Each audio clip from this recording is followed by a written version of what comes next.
ప్రపంచవ్యాప్తంగా ఉండే ముస్లింలందరూ రంజాన్ తర్వాత అతిపెద్ద పండుగ బక్రీదే.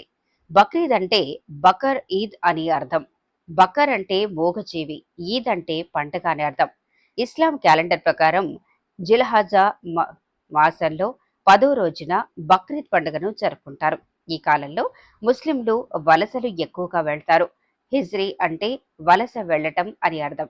ముస్లింలందరూ తమ జీవిత కాలంలో ఒక్కసారైనా హజ్ యాత్ర చేయాలని కోరుకుంటారు. ఇస్లాం మత విశ్వాసాల ప్రకారం జీవితకాలంలో ఒక్కసారైనా హజ్ యాత్ర చేయాలనే నియమం ఉంది. అది కూడా కష్టపడి సంపాదించిన సొమ్ముతో ఎలాంటి స్వార్థపూరిత ఆలోచన లేకుండా రాగోద్వేగాలు వదిలేసి మానవత్వాన్ని వ్యాప్తి చేయాలనే బక్రీద్ పండుగ యొక్క ముఖ్య ఉద్దేశం.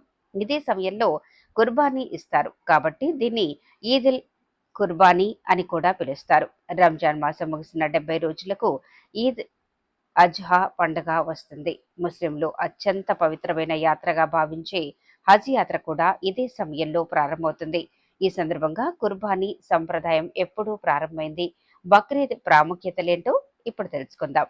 ముస్లిం క్యాలెండర్ చాంద్రమాన ఆధారంగా నిర్ణయిస్తారు. అందుకే చంద్రుణ్ణి చూసిన తర్వాతే బక్రీద్ పండుగ తేదీ ఎప్పుడనేది ఖచ్చితంగా నిర్ణయిస్తారు. ఈ నేపథ్యంలో జూన్ నెలలో 17వ నెలవంక కనిపించిన తర్వాత ఆ పండుగను జరుపుకున్నారు. ఇలా నెలవంక కనిపించడాన్ని హజ్ యాద్ అంటారు. చంద్రుడు కనిపించిన మరుసటి రోజు నుంచే హజ్ మాసం ప్రారంభమవుతుంది. దీంతో జిల్హిజా మాసంలో 10వ రోజున బక్రీద్ పండుగను జరుపుకుంటారు. ప్రపంచ వ్యాప్తంగా ఉండే ముస్లింలందరికీ ఈద్ అల్ అధా ప్రధాన పండుగ. ఈ పండుగను 3 రోజుల పాటు జరుపుకుంటారు.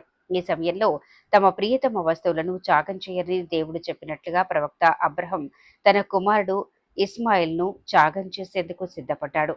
ఆయన త్యాగానికి మెచ్చిన అల్లా ప్రాణత్యాగాన్ని బదులు ఓ మూగ జీవాన్ని బలి ఇవ్వాలని చెప్తాడు.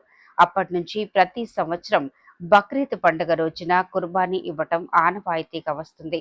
అలా బలి ఇచ్చిన మూగజీవాలను 3 భాగాలుగా చేసి అందులో ఓ వంతు పేద ప్రజలకు, రెండో వంతు తమ చుట్టాలకు, మూడో వంతు భాగాన్ని తమ కుటుంబం కోసం వాడుకుంటారు. అందుకే బక్రీద్ పండుగ రోజున ముస్లింలందరూ కుర్బానీ ఇస్తారు.